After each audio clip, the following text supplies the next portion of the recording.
Online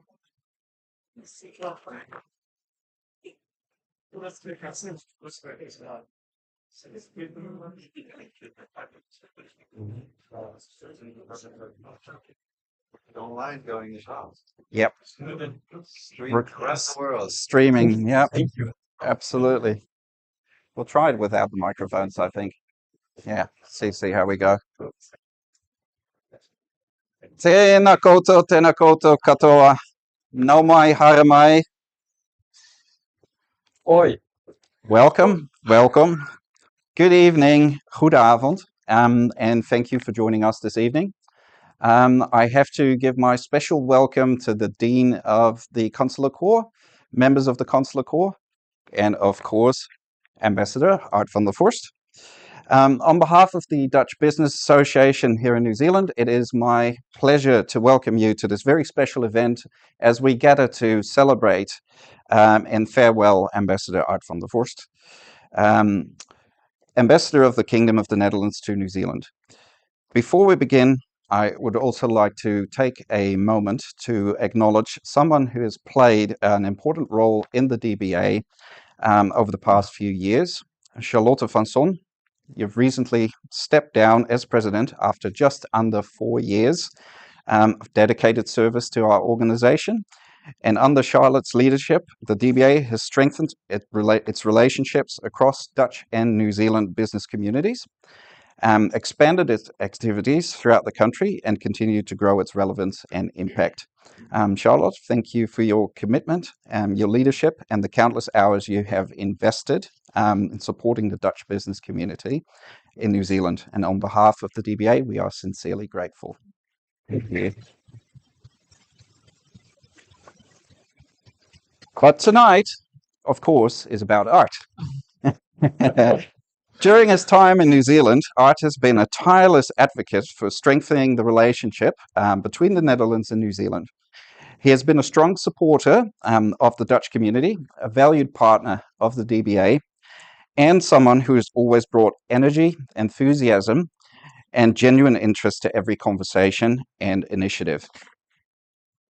Rather than delivering a long introduction, we thought it would be far more fitting to hear from Art directly himself. And to help guide that conversation, we are extremely fortunate to have one of New Zealand's most respected business journalists with us this evening. Katie Bradford is well known to many of you through her extensive work covering business, politics, and current affairs, and we are delighted that she has agreed to facilitate tonight's discussion. So please join me in welcoming Katie Bradford and Ambassador Art van der Vorst.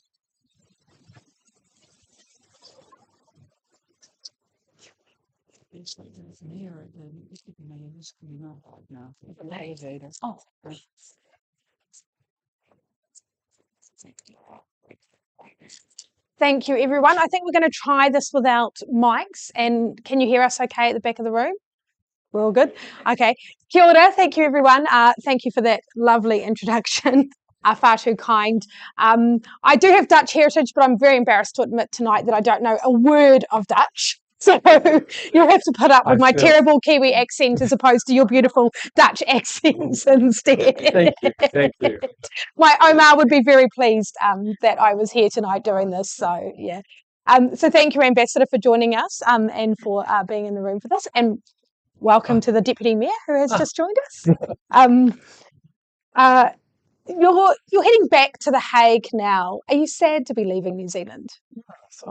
Yes, I am. And thank you for having me. And let me first just also, from my side, welcome the Dean from Cook Island, Kirana, the Deputy Mayor. Good to see you. Good to see you as well. And as well the rest of the Consular Corps, friends of the DBA, Charlotte.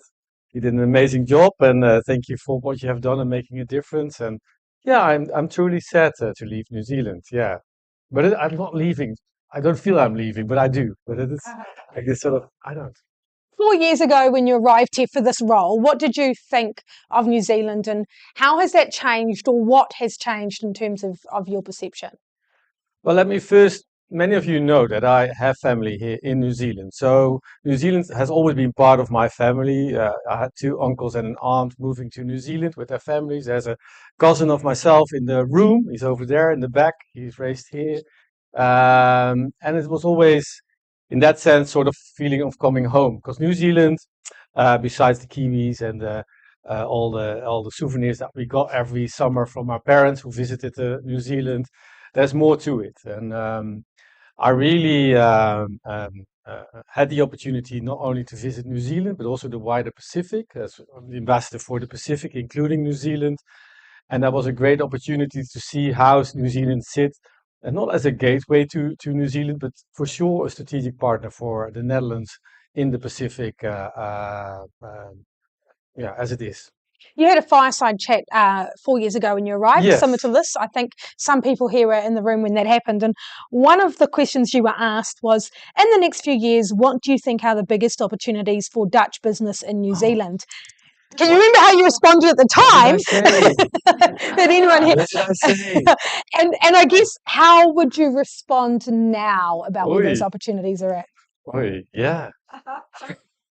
Great, where's the tape? No, Someone must remember. someone has it. Yeah. Well, I think just looking from the perception of an embassy and what we do, I really look forward to just to showcase the Dutch in general and also who the Dutch are. About 150,000 Kiwis have Dutch heritage, 40,000 have passports. They contributed to the success of New Zealand. And I also wanted to highlight that because obviously New Zealand was a migration country and is a migration country for a long time.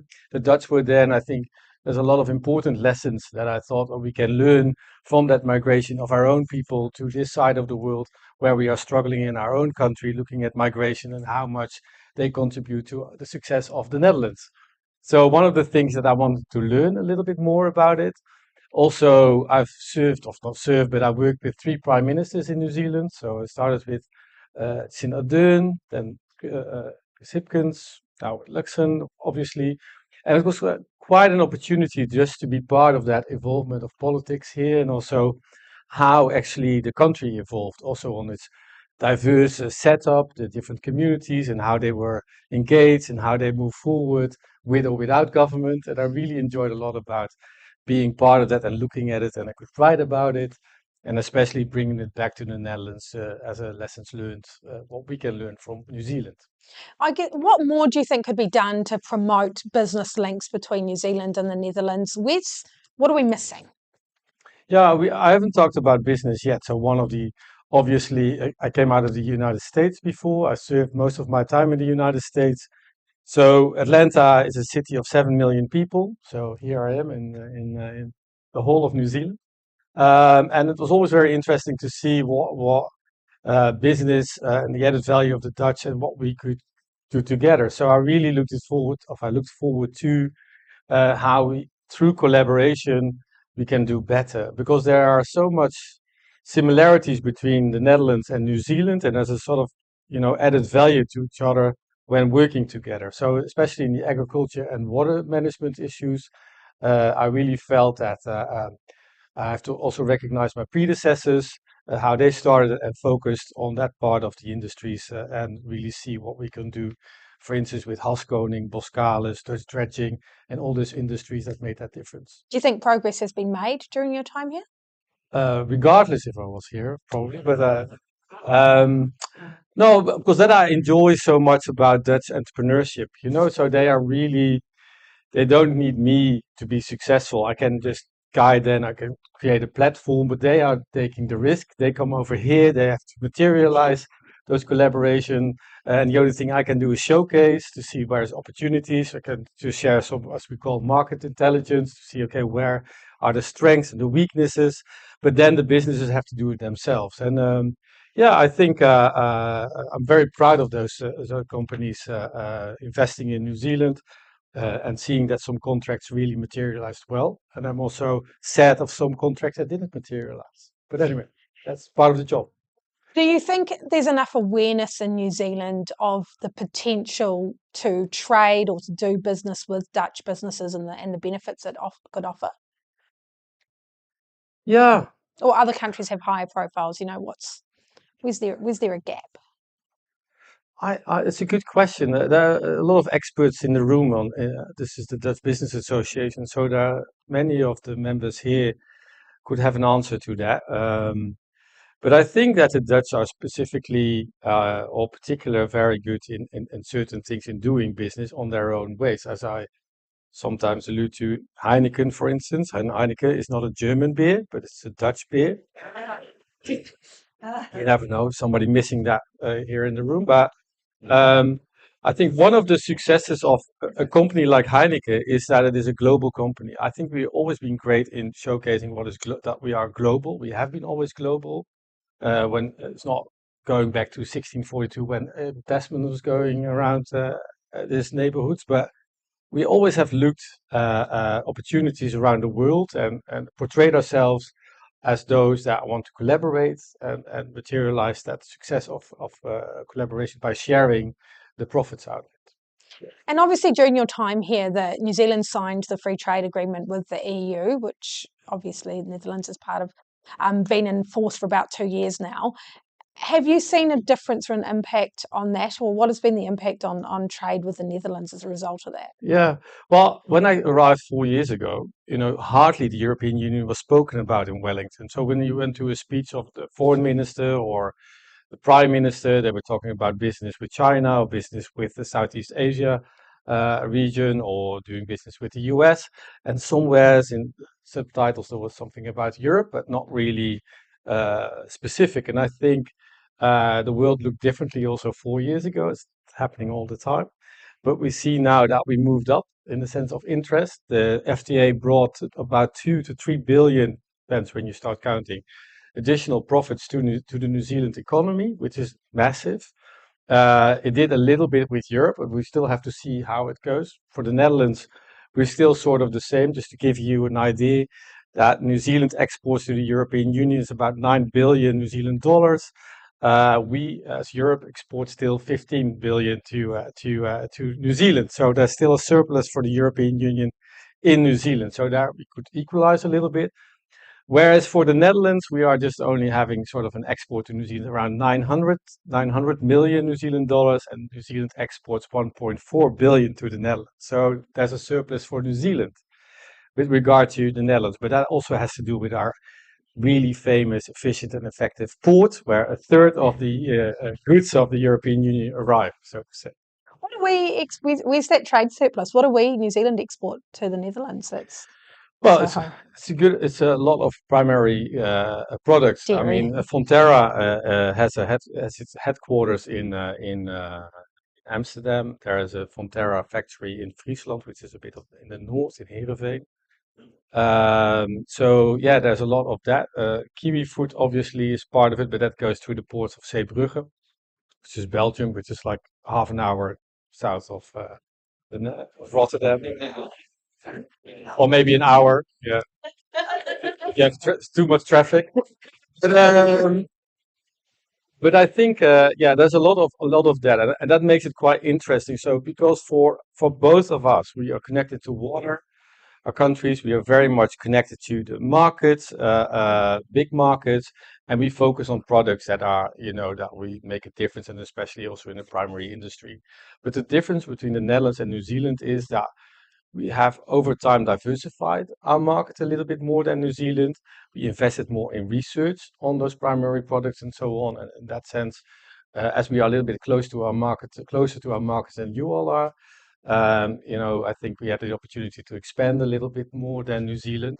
But that is especially something that we can learn from each other. I don't want to get too political, and you're an ambassador, but have you been getting briefings given the situation both in the Strait of Hormuz and with the US trade tariffs, and any of the briefings and information you get in discussions you have?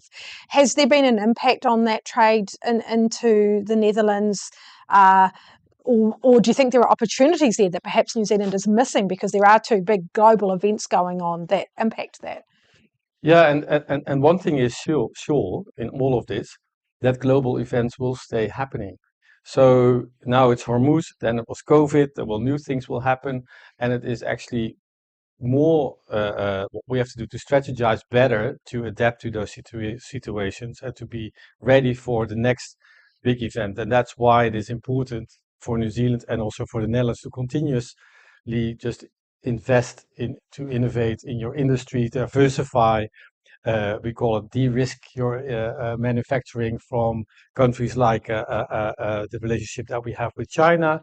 Yeah, I think it showcases that we have to do more, and obviously all of that has an impact to New Zealand, and it has an impact to my own country. One of the benefits or perks of being the ambassador to New Zealand is you're also the ambassador to the Pacific. Can you talk a bit about the countries you've been lucky enough to visit and what your thoughts have been there, or perhaps what the rest of the world could learn about the Pacific that perhaps they don't know that you've discovered? Yeah, well, good question, and yeah, it would not be the perks of, oh, how fabulous everything is in the Pacific, because it's really hard for the people living and surviving the impacts of the climate change and everything they have to deal with. Children leaving early to make money elsewhere because all their production sites are destroyed by salt water, etc.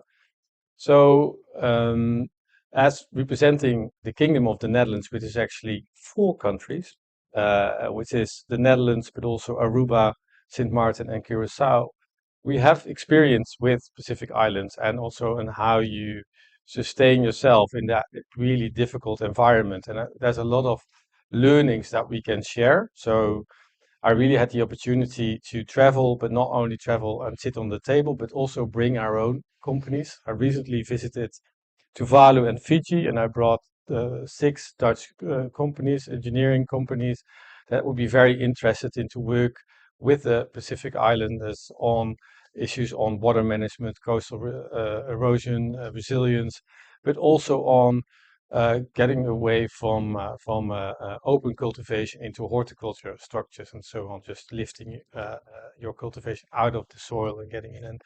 It was great to just bring partners that really have something to say and do understand the challenges and see where we can collaborate and sharing that experience. And it was really worthwhile, because what is interesting about being an ambassador or representing a mission is not that I do underestimate that. For me, it's easier to walk into the office of the deputy mayor or the mayor because we know each other a little bit by just running into each other in receptions and so on. But that is not to be said for our companies, etc., or the knowledge institutes or universities.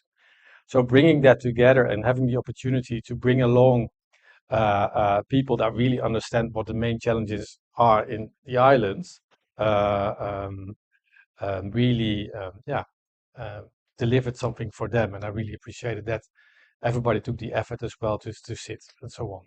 And on the flip side, did they learn something about perhaps what's being done in the Pacific, literally at the coalface, right, of people who are dealing with this every day and what they're Yes. doing? And Yes, and also that they all realize that they're also working in silos. So one company gets a contract there and works on Samoa, and another company works on a similar thing and works in Cook Islands, and so on. And then they notice, oh, actually, we should work together a little bit more and work together with the World Bank and the financial institutions to really assist the local governments that are very vulnerable, because these are costly initiatives most of the time, and can't be done without the help and assistance of our worldwide financial institutions like World Bank, the Asian Development Bank.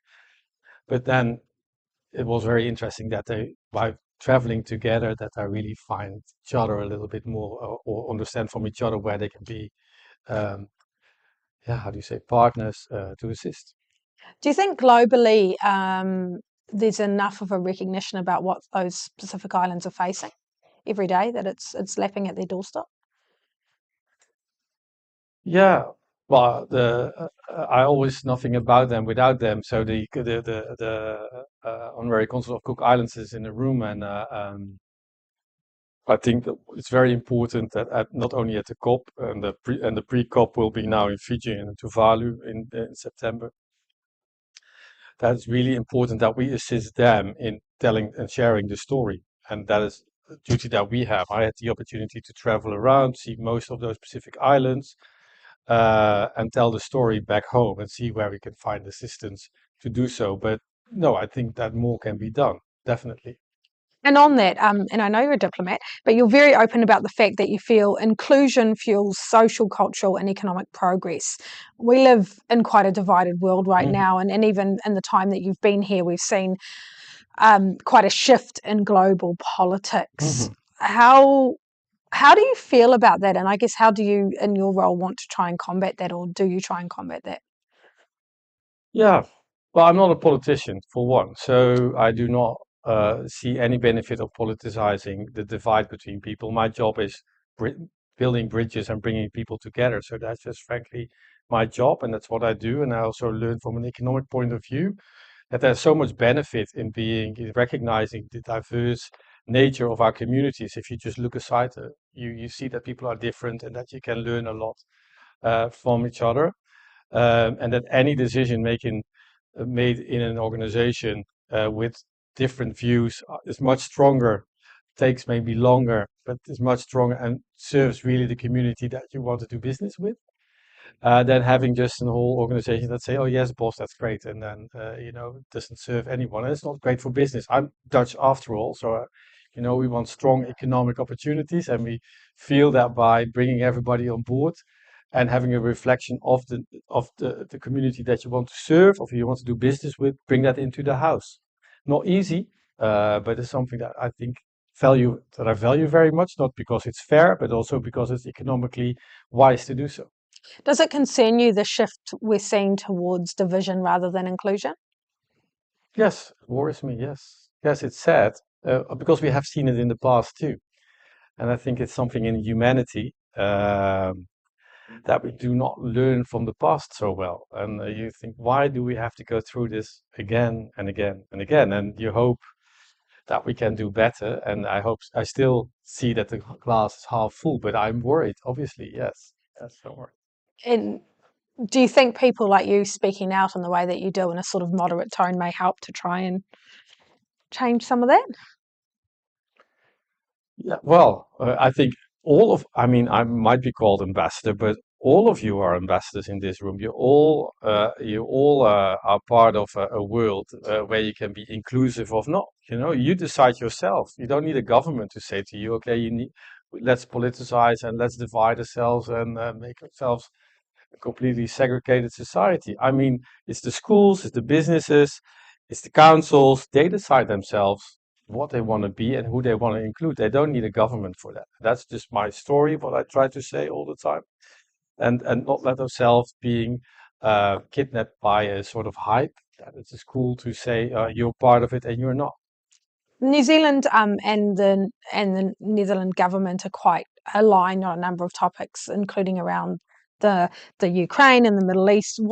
Could you talk us through a bit of the cooperation the governments have had on those issues, and I guess how you've been involved in those discussions?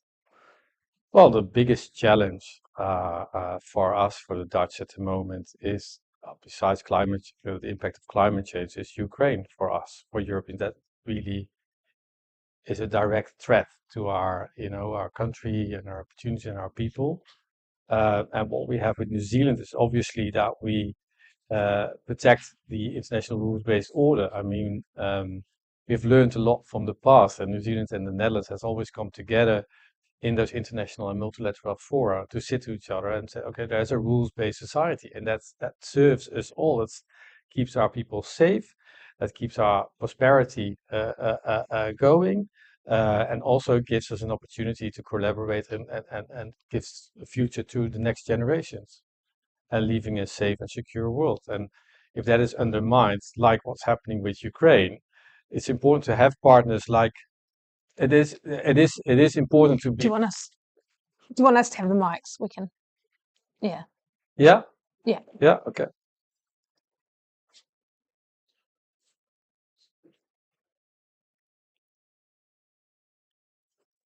Yes, I am. Yeah. Okay. So I think going back to where New Zealand and the Netherlands or Europe in that sense are natural partners, because the international rules-based order has served us well in the past. So for us, we have a common interest to protect it and to fight it. And I think New Zealand is capable to do so. It did in the World War One, showed that it did care in World War Two, and also in different other peacekeeping operations. New Zealand has always been involved and is part of that side of the world that really goes and is equally part and how do you say it, and delivers its share. And I think from our point, we try always to bring them on board on different things, and also sometimes have to recognize that New Zealand does not have the capacity to be on so many different fora like we want them to be. For instance, there is the accountability on Ukraine register. That's quite a complicated thing, but The Hague is the international capital or the capital for the international rule of law, of course, with the international courts of justice and international criminal courts and several other UN institutions related to justice. And this is some sort of that we have lobbied for to support Ukraine in identifying and register all the offenses and things that Russia creates in Ukraine, just to be able to later on to keep them accountable for it. So that is one thing that we're still working to try to get New Zealand also on it, and besides all the other things that they always do. What are the barriers then? Is that our size? Is that the problem with getting New Zealand on there? And what could you do to try and? Well, I recognize the point of that if you have a limited administration, there is a size issue. Of course, we know that because we are a small country too. Although we just portray ourselves that we are the 17th economy in the world with 18 million people, but we're still a small country. Yes.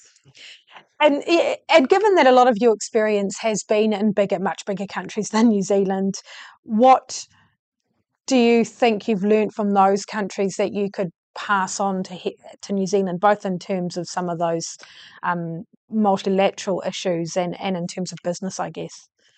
Well, what I think, and that's also we had not so long ago, we had a speaker at the residence, somebody who was in fintech and also a journalist, and he said a lot of credible things. And one of the things that he found could be beneficial for New Zealand, because everybody complains that a lot of people leaving New Zealand, or young people are leaving New Zealand, and a lot of Australia, etc., etc. But why see it as an opportunity? Use it as a same like other nations like the Irish. See how influential the Irish are in the U.S. They really are good in materializing that connections of having that Irish connection to the US. But the same for the New Zealanders. Just also materialize those networks in the world and let them work for you. And I think that is something that I thought ourselves, the Dutch, but also New Zealand could benefit a little bit more of that, of just also see that as an opportunity instead of a challenge. So you're going to take that away with you and show New Zealand off to the rest of the world? I love New Zealand. So yes, but nobody would say, oh, that you really have work to do, because New Zealand has such a strong brand.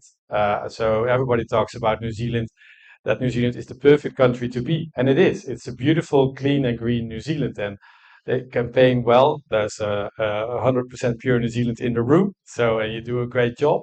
But we also see the challenges of a country that still has to deal with water quality, things that we can help New Zealand with on their, if you look to the environmental performance index. So New Zealand is on ranking 123 on this 180 countries list because of their challenges on biodiversity and habitat protection. So that is really, for some countries that have just beautiful landscapes, hardly any industrial pollution, beautiful mountains, still has challenges that are quite severe. And these are things that we, the Dutch, can also help New Zealand with to really become that clean and green country. How are you going to do that? By I think the people in the room first, there will be people who might want some of those ideas. Yeah. Well, that's also a sort of business. We have wonderful universities that can help you out. Wageningen University can really help New Zealand in and becoming that truly clean and green country by doing research to see how you can do things smarter, to use innovation. We have wonderful companies like Skytree that just came. They just visited last year New Zealand for the first time. They're capturing CO2 emissions. So I'm really see a lot of opportunity to collaborate and continue to collaborate. And how much Te Reo have you learnt while you've been here? Kapai. Never enough. Never enough. I think languages is so important. I can only talk about my own country, which is a small country, but still it has different languages, there's different dialects. I have a country where the national broadcaster subtitles people that speak or interview from the southern parts of the country or the northern part of the country, where only live like an hour apart from each Does other. that mean you'd be subtitled because you're from the south, right? Definitely, yes. So I think creating understanding of everybody's languages is really important. The Netherlands is small, but an hour south they speak French, an hour east they speak German. Taking the plane half an hour to London, they speak English. So we already learn from an early age different languages, about four, so including Dutch. So I think that's really beneficial, and also for business and economic opportunities. So besides doing an effort to understand people that actually live here at Terreo, it also has a benefit to learn other languages from this region, from the Pacific region. Yes. Does it surprise you in New Zealand then that we only learn one language at school, and there is somewhat of a divide about the fact that we do have a couple of languages and that we don't learn our official language to any large extent? Yeah, that's not for me to decide on your domestic politics.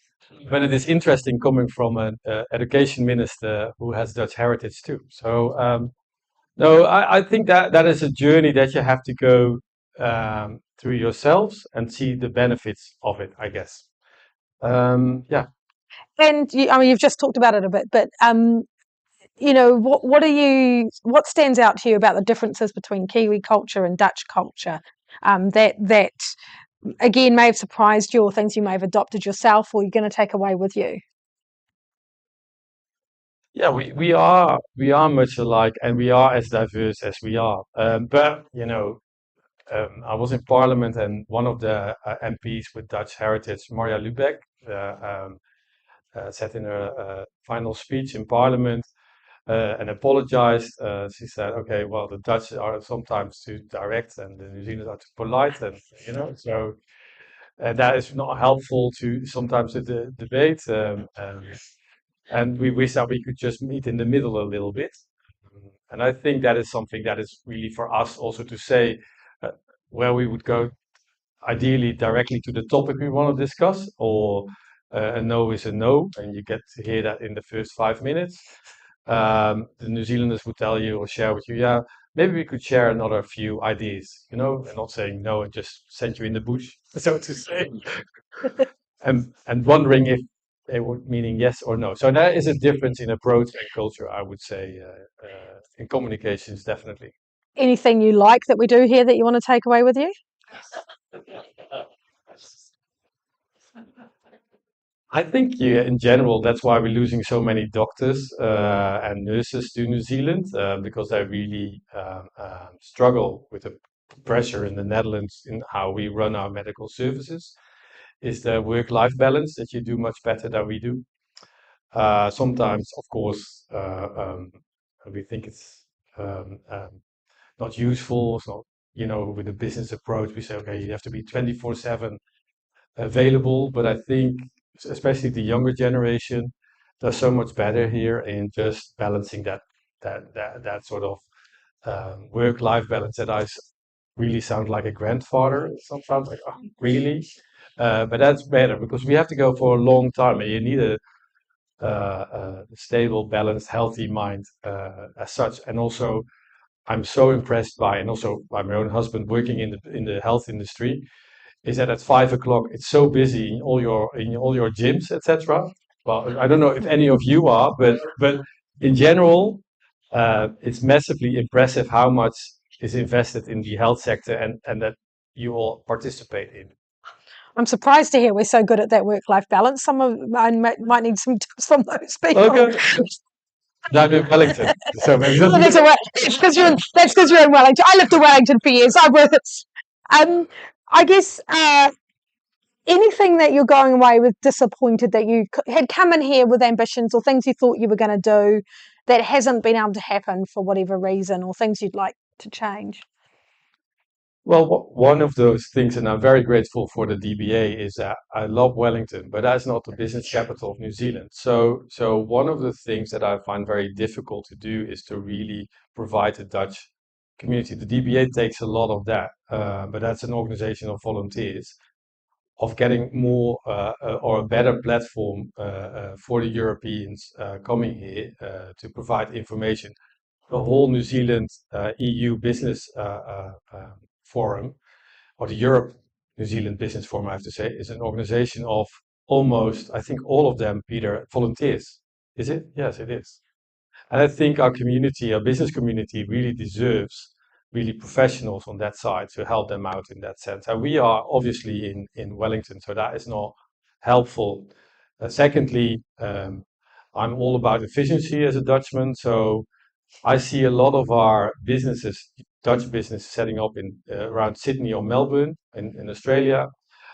So I wish that we, as the Dutch, would work a little bit better in delivering a big business platform in Sydney, for instance. So for that where all of the region, the Pacific, including New Zealand, would be represented, and having sort of the main coordinating office in Sydney, and then would have a sort of an office in Sydney and in Suva.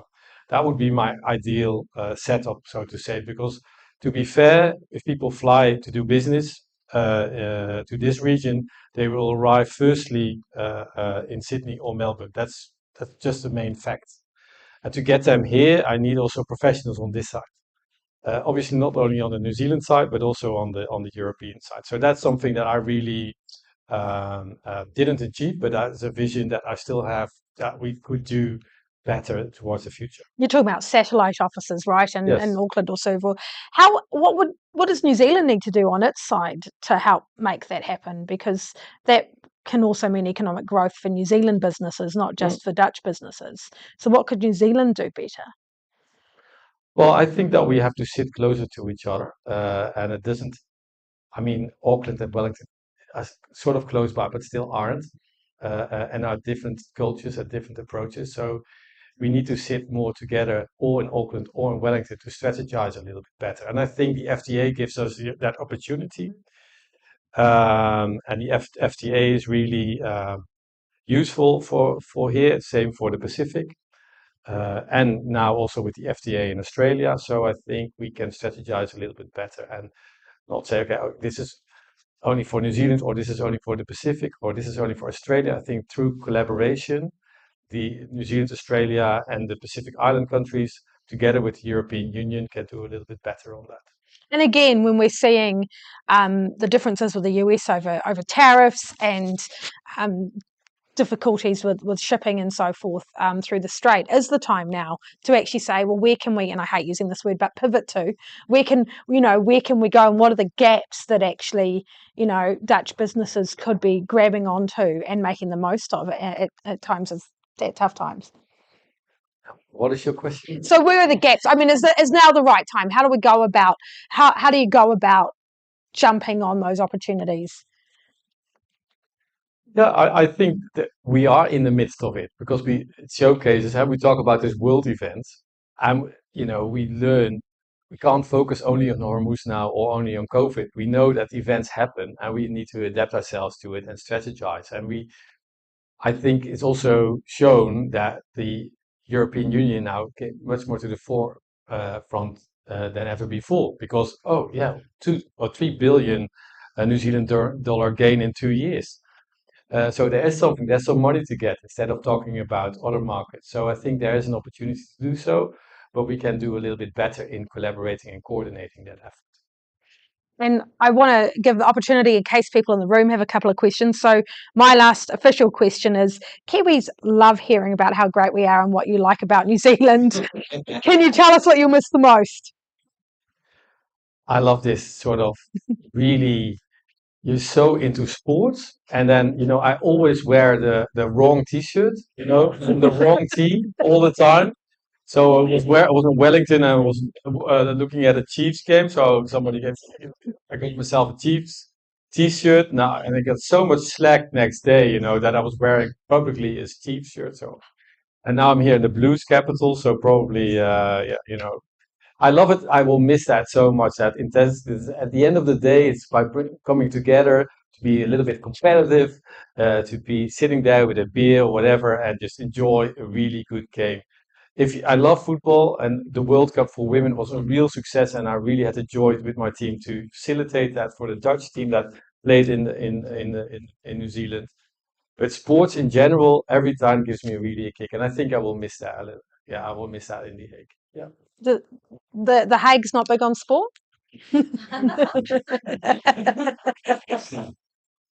Any advice for my Dutch community on The Hague and I sports? can say, yeah.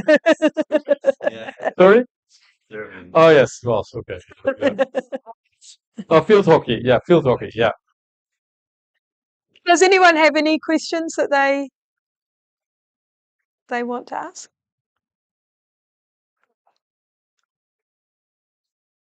No? Anything else you want to say? Of Oh, course. Stand up. Introduce yourself. It's my cousin. oh.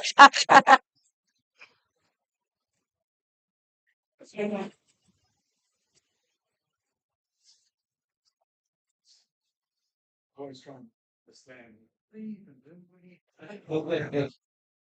But he's had some real success and real proud to see him update the Māori name for Netherlands. Yeah. Nice. Well, my question is like, what's your sort of biggest highlight work-wise, and what have you achieved that you're real proud of the last 4 years? Yes, and thank you, Kurt. Kurt was a great rugby player, and he played in Amstelveen, so also, but he's from here, half Napi and half Dutch from the north. I think what I'm really proud of is one is building a great team together. So we really have a great team for the Netherlands, but also in the European Union and also with international partners, so on NATO. So I'm proud of that. We really could put that defense agenda. We didn't talk about it a lot, but the security and defense agenda, as we have I've been the contact point for NATO for 3 years to bring that more to the forefront for New Zealand. So that I'm really proud of that we could do. And indeed, also working with the different iwis, and the best moment was to speak at Ratena, and I was sitting at Ratena next to your political leaders, and they were looking at me, and what are you doing here?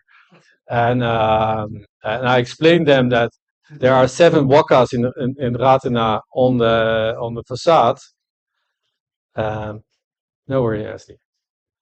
There are 7 wakas on the facade, and there are also 2 additional wakas, and that is the Endeavour and the Heemskerk. The Endeavour for Captain Cook and the Heemskerk for Abel Tasman. And we are all, everybody who has a waka is invited. And it was such a beautiful, thoughtful way of having the opportunity to speak between those political leaders, and yeah, and also just to add a little bit of that there's also an outside world to New Zealand instead of quarreling amongst themselves, you know. So and that was more amongst politics than etc. And giving a face to the international community. That was really nice. Yeah. Yeah, and have you spoke, because Ratana is obviously a special occasion. Have you been to Waitangi as well for the celebrations? I know there's often the diplomat call there. Yeah. Yeah, but yeah, Waitangi, yes. MFAT does an amazing job and puts us in a bus, and there we go. And we there like the only downside of Waitangi is then where all the events happen on one side with the politicians, we are put into the museum in a tour. So we always miss the things that really matter. I can assure you, you don't actually miss much. And secondly is that I'm proud of, we do so much. So there's also a WACA collaboration with the Netherlands. So the Netherlands has the only WACA in the Northern Hemisphere, sits in Leiden. It has been there 15 years. So there's a rowing group coming down from Leiden and is part of the WACA regatta in Waitangi. And during Matariki, which is celebrated in the Netherlands, also next in the Whare WACA, there are 2 iwi representatives coming down from here and just are there for like 2 weeks also to update all the students on how to treat and deal with and handling the waka. Wow. What did you think of Waitangi? Because I think, and as you sort of alluded to, there's an idea that it is just a big sort of political spat. But I always say to people, everyone should go to Waitangi over Waitangi Day because it is so special and so incredible. There's so much else that goes on there, right? Did you, or I guess, how did you feel being there and about what happens there?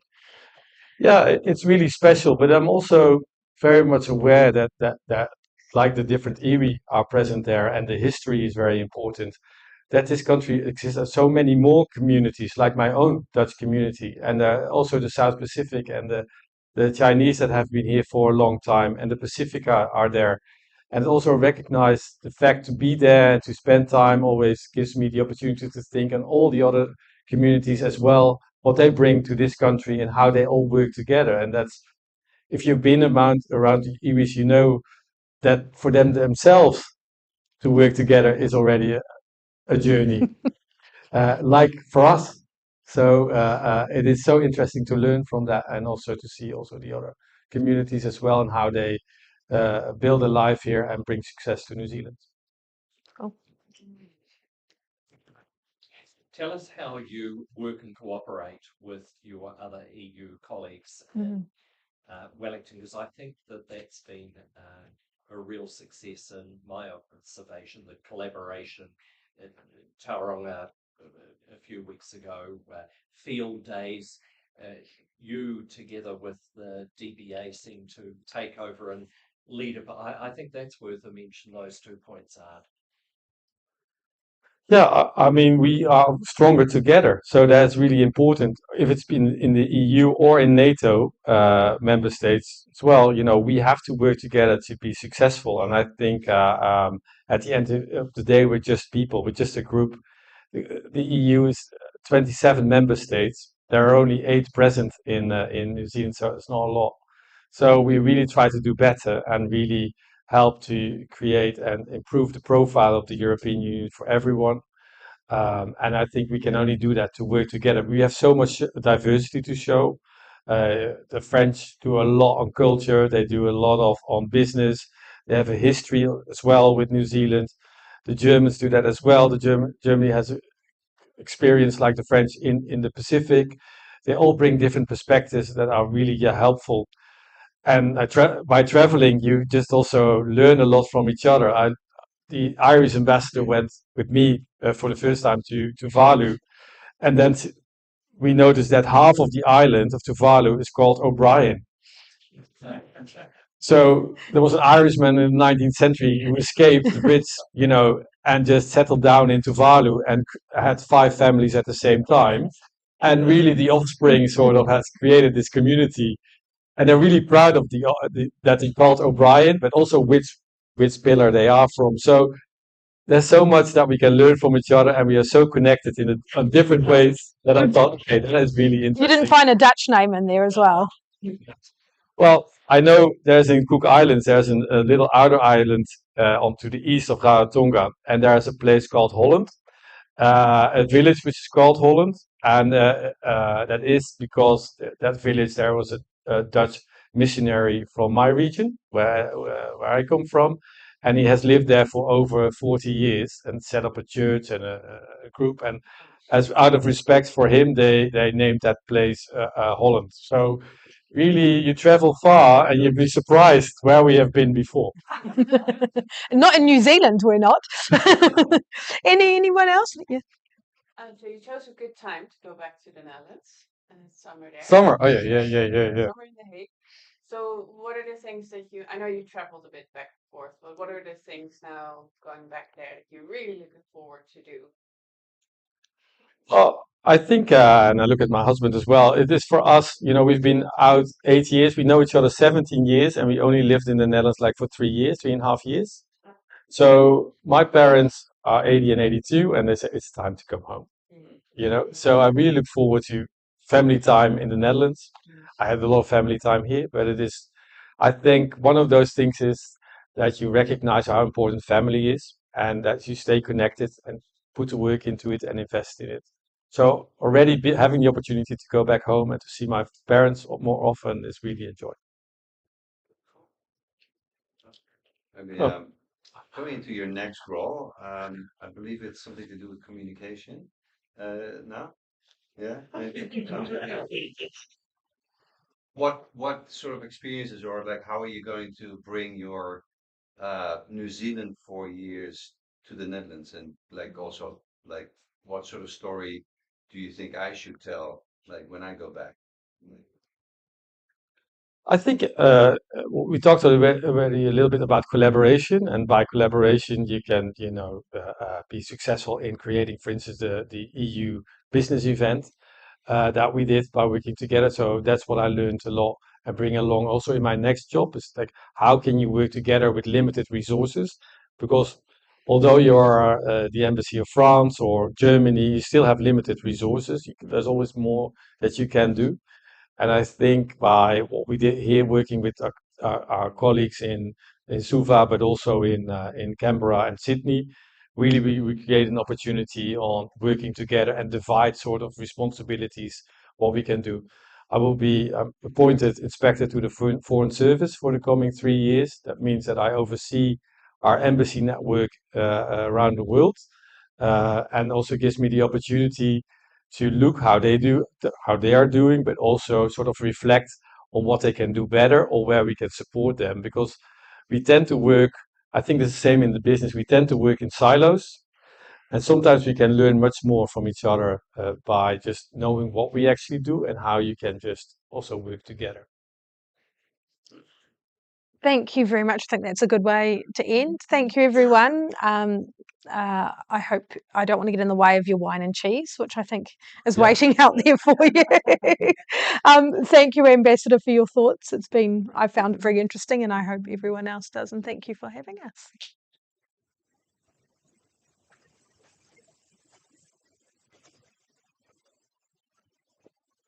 Keep it on. We're not done yet. Oh. Thank you, Katie, for leading such an engaging and insightful discussion. And Art, thank you very much for sharing your experiences and your reflections and perspectives with us. And I'd like to take a moment just to give you a personal address as well. You're my third ambassador. I've lived in New Zealand for 11 years. And there's one thing about you that's very special, and that you have a contagious energy. Wherever you go, you manage to turn the wheels and get people moving in action. And I find that a really special ability. So from me personally, thank you very much for the time that we've worked together. And I wish you well on your future career opportunities. And I'm looking forward to picking up the DBA journey with the incoming ambassador. Thank you.